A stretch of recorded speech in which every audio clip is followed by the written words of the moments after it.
Bill Clinton's business partner, Jim Levin, had flown to Japan, stolen Tendo Oto as a business partner, made his own agreement.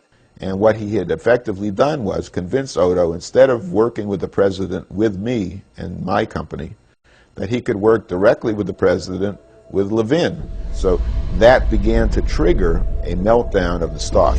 The company collapsed as a result. I discovered that in the filings that Hillary's campaign filed with the FEC, they had entirely omitted any reference to any of my contributions. The Clintons took $2 million from me and hid it. Now, what we're looking at here is the largest election law fraud in the history of the United States. And he told the feds that the Clinton campaign lied about it. Don't tell everything.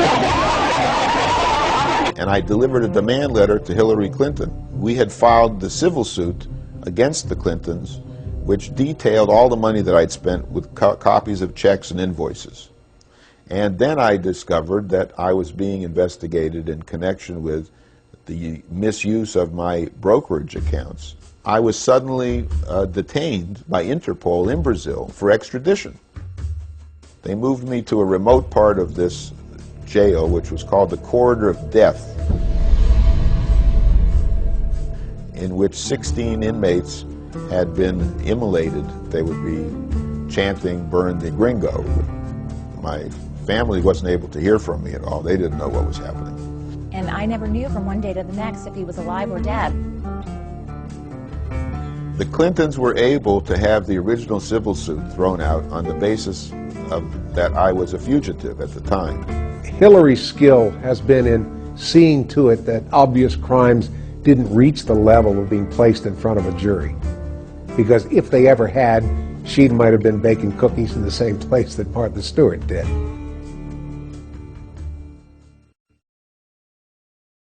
The court held that the case should proceed to trial.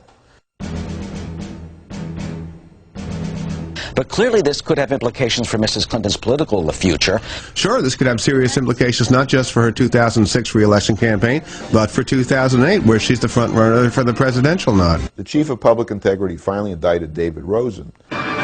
The finance director for Hillary Rodham Clinton's Senate campaign is in trouble with the law. The feds charging David Rosen with intentionally understating contributions for a Hollywood fundraising gala. Hillary Clinton's former chief fundraiser under fire for allegations of lying about the cost of a fundraiser put together on her behalf. The judge that officiated over the Rosen trial was appointed by the Clintons.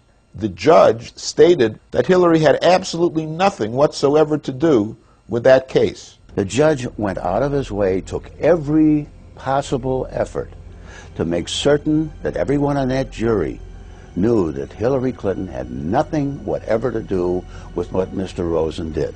He turned it into a referendum on the credibility of Peter Paul, making a remark that he's a con man. And a totally corrupt individual who couldn't be believed or trusted. When you see that sort of thing, you conclude either that the prosecutor is incompetent, or worse, that the prosecutor is dogging the case. The whole idea was, we have to make sure that Hillary is completely out of this, and we have to make sure that Peter Paul is totally discredited. Senator Clinton has not been charged in the case. The fact that you are probably not aware that this landmark litigation is now proceeding in a California court indicates how effective the Clintons have been in thwarting the media from exposing the facts on the public record that would normally end any politician's career and land them in jail. The media have not abrogated their responsibilities uniquely in the case of Hillary Clinton.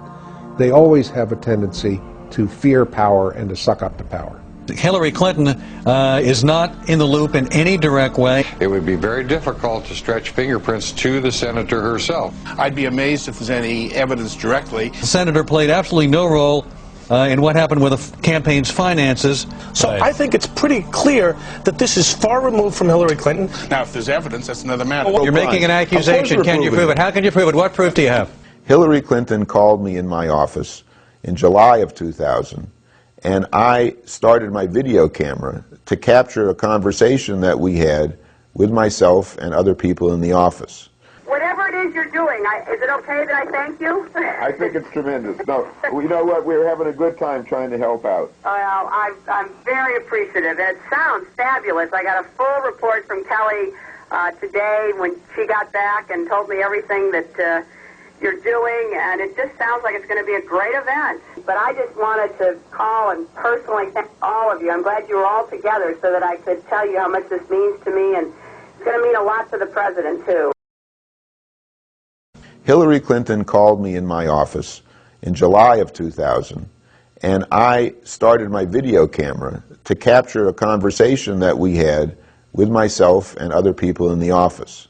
Whatever it is you're doing, is it okay that I thank you? I think it's tremendous. No, you know what? We're having a good time trying to help out. Well, I'm very appreciative. It sounds fabulous. I got a full report from Kelly today when she got back and told me everything that you're doing, and it just sounds like it's going to be a great event. But I just wanted to call and personally thank all of you. I'm glad you were all together so that I could tell you how much this means to me, and it's going to mean a lot to the president, too. This 5-minute videotape, which was taken in the offices of where a call was received from Hillary Clinton, but has her voice on it quite clearly, shows a number of violations of the law.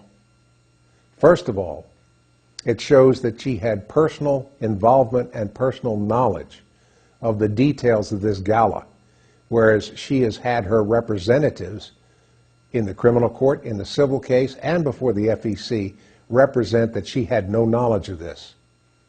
So that is suborning perjury. That is obstructing justice.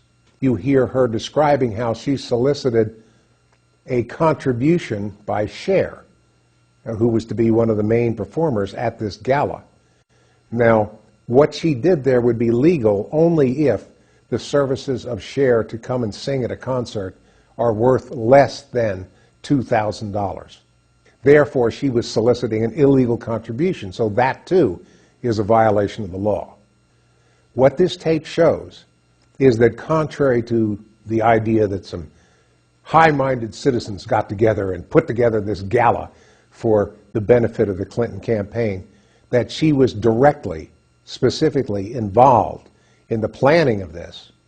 She says on this tape that Kelly, which means Kelly Craighead, her White House liaison, had fully briefed her, quote unquote, up to the point of the phone call, and furthermore that she would keep her informed after that. So there's the connection of the candidate to this allegedly independent program. And the FEC law is quite clear. It is a felony, punishable by up to 5 years in jail, for a candidate to be directly involved in this sort of fundraising activity if it exceeds $25,000.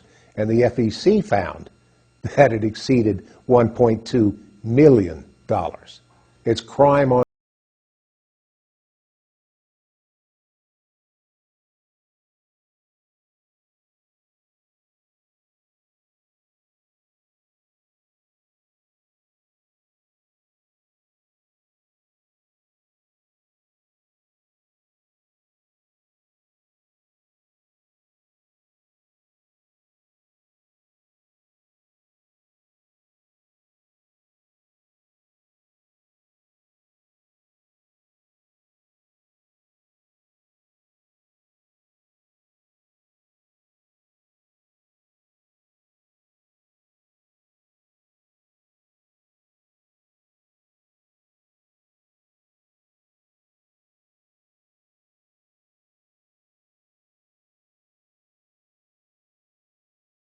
country and the rest of the world.